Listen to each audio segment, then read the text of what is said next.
Well, replanting trees can be a way of compensating for removal of trees, but it takes a long time for those planted trees to grow up and then start replacing the ecological functions that those mature trees were providing. I mentioned how red oak are these keystone species.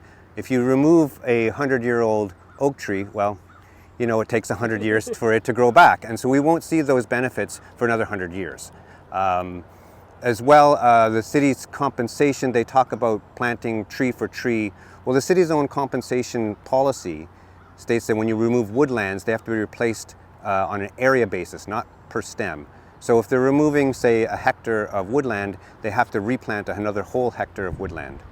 And the city says that that will result in a net benefit, but I don't see that as a net benefit. All that is a pure replacement.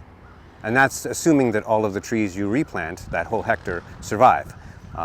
Most compensation policies will call for a 2-to-1 replacement ratio to compensate for or to account for that lag until those trees grow up, as well for any dieback that might happen. The tree, not all trees survive when you do a tree planting. The good ones, most of them do.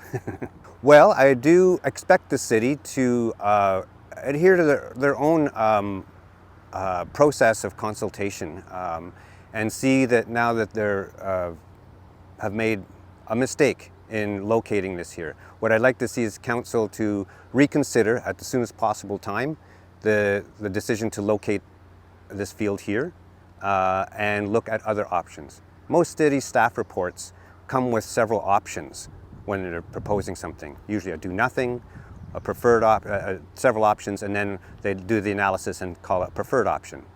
This city staff report for this site had no other options being proposed, only this one. And I don't know why they didn't consider other options. There are many other places within the city limits or out in Midhurst to build a artificial sports facility.